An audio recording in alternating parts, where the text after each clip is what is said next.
लक्ष्य crash course Bhojpur में आप सभी का स्वागत है।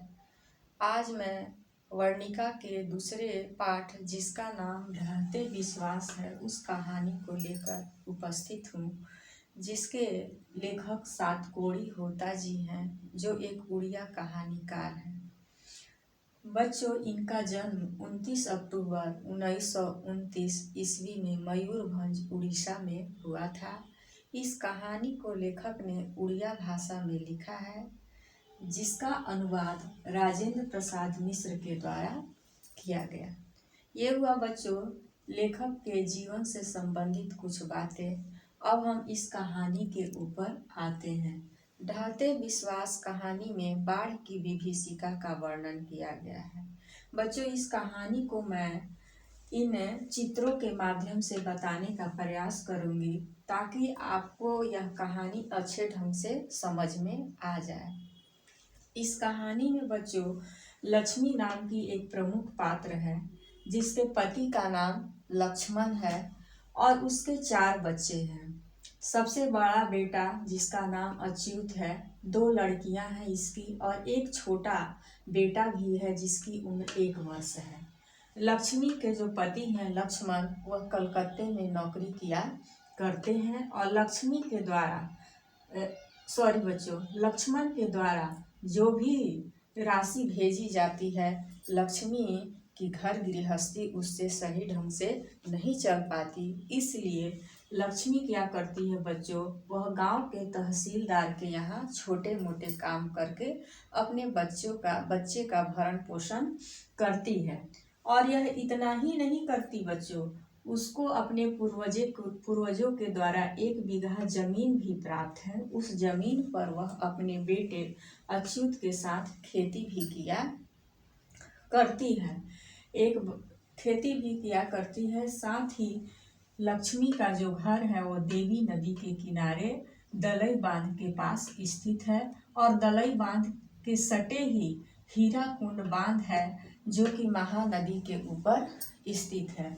और इन दोनों बांधों के नज़दीक होने के कारण इसके गांव में यानी लक्ष्मी के गांव में बाढ़ आने की संभावना बराबर बनी रहती है।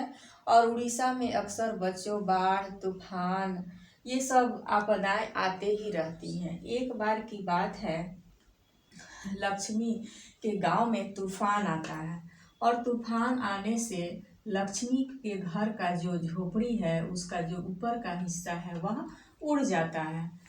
और इतना होने के बाद पुनः उसके गांव में सुखाड़ की स्थिति आती है।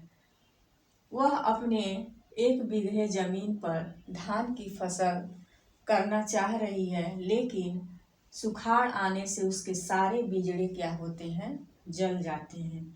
इतना ही नहीं होता है बच्चों, जब भादों का महीना आता है तो पूरा महीना बरसात होते रहता है। इस बरसात को देखकर लक्ष्मी को लगता है कि इस बार भी कहीं बाढ़ ना आ जाए, क्योंकि जब वह पहली बार शादी कर अपने ससुराल आई थी तो इसी तरह खूब बारिश हुई थी और बाढ़ आ गई थी। बाढ़ आने से वहाँ का जनजीवन बिल्कुल तबाह हो गया था। लक्ष्मी को इस बरसात को देखकर उसी बीते दिनों की याद आ रही है कि कहीं बाढ़ आ जाएगा तो मैं बाढ़ से अपना और अपने बच्चों का बचाव कैसे करूंगी, क्योंकि उसके पति जो लक्ष्मण थे वो घर पर नहीं थे। बच्चों आगे बच्चों इस कहानी में एक प्रमुख पात्र के रूप में गुणनिधि नाम का लड़के का प्रवेश होता है, और जो कि कटक से पढ़ाई करके लौटा है। वह देखता है कि दलई बांध की जो स्थिति है वह सही नहीं है, इसलिए गांव के लड़कों का एक समूह बनाता है और उस समूह का नाम वह स्वयं सेवी दल रखता है। इस दल का काम होता है बच्चों दलई बांध को मजबूत बनाने का काम, या रात भर उसके पहरेदारी का काम कि दलई बांध कहीं टूट ना जाए। लक्ष्मी अपने बच्चे को गुणनिधि के साथ भेज देती है कि वह भी इस कार्य में लगा रहे ताकि दलई बांध मजबूत बना रहे। इस दल में सिर्फ लड़के ही नहीं शामिल हैं, गांव के बड़े बुजुर्ग भी शामिल हैं।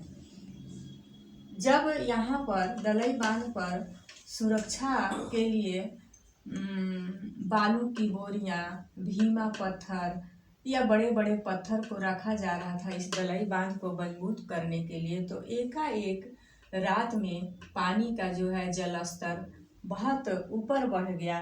तब गुणनिधि सरपंच को आकर के बताता है कि अब लगता है कि बाढ़ आने की स्थिति है।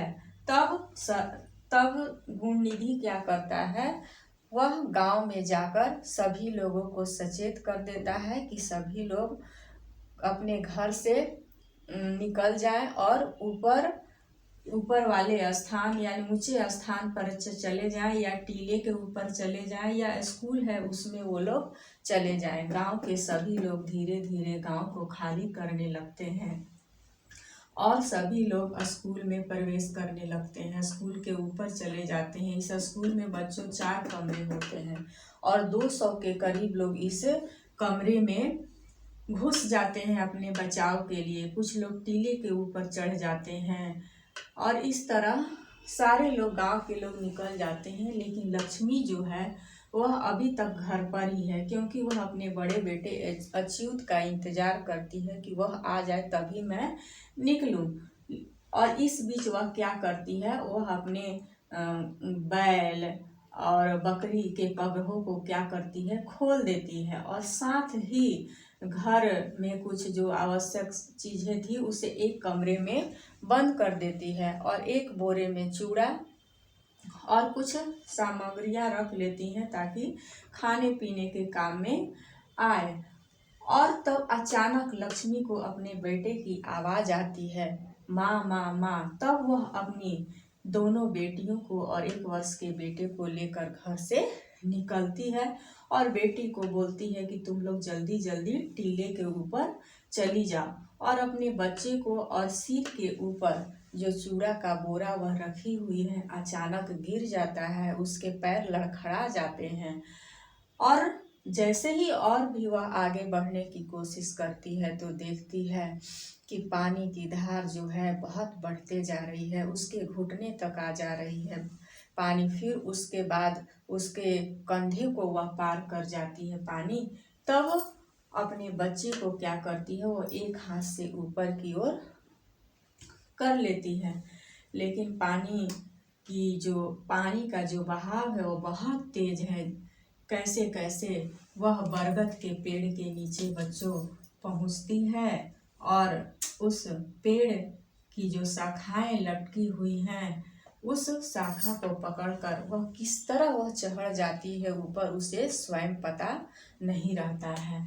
और चढ़कर इस बरगद के पेड़ पर बच्चों वह अचेत हो जाती है और उसे अगले दिन दोपहर में होश आता है। जब उसे होश आता है तो वह इधर उधर देख रही है कि पानी का बहाव बहता जा रहा है, उसमें मवेशी, पशु, पक्षी, यहाँ तक कि मानव भी बहे जा रहे हैं। उसे अपने छोटे बच्चे की याद आती है कि मेरा बेटा कहाँ है, और बगल में ही एक मरा हुआ छोटा बच्चा उसे दिखाई भी देता है और उस बच्चे को वह अपने गोद में भर लेती है अपना समझकर। ये हुआ बच्चों इस कहानी में जो घटनाएं घटी। और उसके बाद इस कहानी में यह पता नहीं चलता है कि उसकी दोनों बेटियों का क्या होता है, उसके बड़े बेटे का क्या होता है।